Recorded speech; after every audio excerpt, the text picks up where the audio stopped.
अनचाही शादी में प्यार 18। तो तू फोन कर ले, वो भूल गई होगी। जिया अपने सर पर चपत लगाती हुई, अरे हाँ हम तो भूल ही गए थे। जिया मोबाइल निकालकर ईशा को फोन करती है, पर उसका फोन बंद आ रहा था। राहुल जी, ईशा का फोन बंद आ रहा है, पता नहीं क्या हुआ, उसका फोन कभी बंद नहीं होता है। राहुल यह सुनकर घबरा जाता है, कहीं ईशा के साथ कुछ बुरा ना हुआ हो। राहुल गाड़ी को रोककर अपनी जेब से फोन निकालता है। राहुल जी, किसी फोन कर रहे हैं आप? राघव को, उसे तो पता होगा ना ईशा के बारे में। राघव अपने घर के बाहर कार में बैठा था, ईशा का इंतजार कर रहा था। राघव राहुल का नंबर देखते हुए फोन उठाते हुए, हाँ राहुल बोलो, क्या हुआ? राघव, ईशा कहाँ है? वो उसका फोन नहीं लग रहा है, सब सही है ना? राघव गहरी सांस छोड़कर, हाँ राहुल सब सही है, वो आज उनका एग्जाम है, तो वो अपना ध्यान एग्जाम पर रखने के लिए फ़ोन बंद रखा है। आप चिंता मत करो, सब सही है, मैं अभी थोड़ी देर में उन्हें कॉलेज लेकर ही आ रहा हूँ। राहुल फ़ोन कट करके जेब में रख देता है। क्या हुआ राहुल जी, सब सही है ना? ईशा ठीक है ना? राहुल, हाँ, मैं सर हिला देता है, गाड़ी स्टार्ट करके आगे बढ़ा देता है। राहुल मन में, मुझे राघव की आवाज़ में ऐसा क्यों लग रहा था, वो किसी परेशानी में है। कहीं वापस उनके चाचा जी ने तो कुछ नहीं किया। मुझे आज ईशा को घर बुलाकर बात करनी होगी। ईशा मुंह धोकर कपड़े चेंज करके नीचे आती है। आशा जी ईशा का तिलक करके उसे दही शक्कर खिलाती है। ईशा का चेहरा उतरा हुआ था। आशा जी उसके सर पर हाथ रखकर उसे ऑल द बेस्ट कहती है। मधु जी अपने कमरे में थी, बार बार हिमा को फोन कर रही थी। हिमा 2 दिन रात से घर नहीं आई थी। एक होटल में, जहां सबके काले कपड़े पहने हुए थे, सब नशे में, वहां अपने पार्टनर के पास पड़े थे। वहीं हिमा अवी के पास बैठी थी। आंच में नशा दिखाई दे रहा था। अवी हिमा के बालों से खेल रहा था। हिमा उसके गाल को बार बार तुम रही थी। हिमा के साइड में पड़ा बैग में उसका मोबाइल बार बार बज रहा था, पर पार्टी में गानों की आवाज आने से उसे सुनाई नहीं दे रहा था।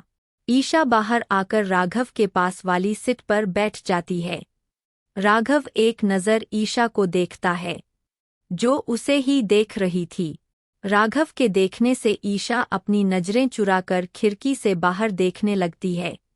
राहुल और जिया दोनों कॉलेज पहुंच जाते हैं। कॉलेज के बाहर आदित्य खड़ा था।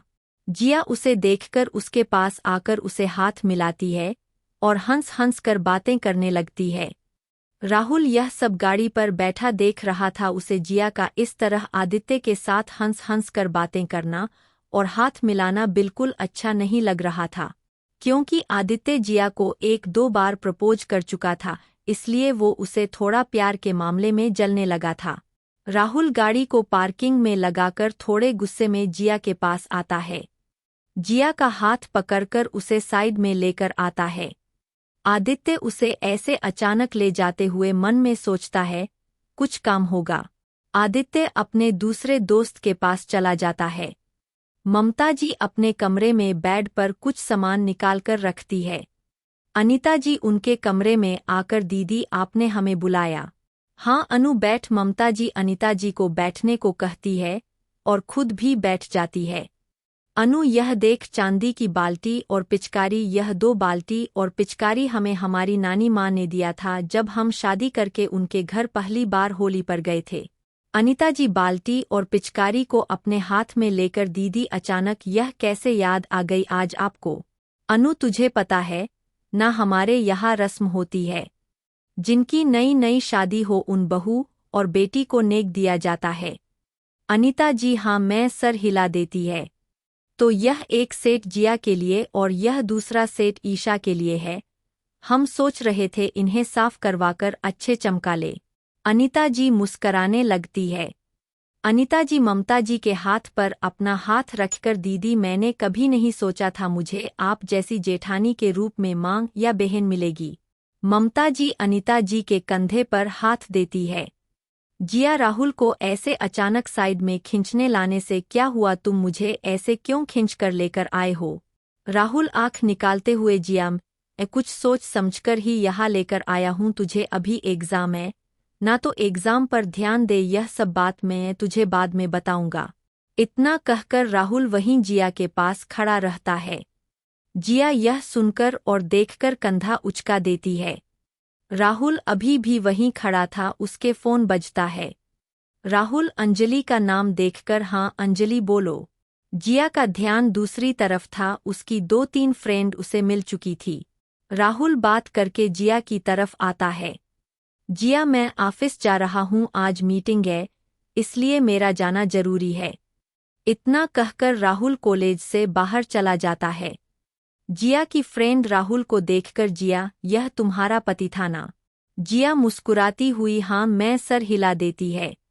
ओह मतलब यह है तुम्हारी पसंद पर। जिया तुम्हारी पति की उम्र तेरे से कुछ ज्यादा नहीं लग रही है? 7-8 साल। जिया यह सुनकर उन सब की तरफ देखने लगती है, चेहरे पर मुस्कान चली जाती है। अगले भाग कैसा लगा आज का भाग जरूर बताएं।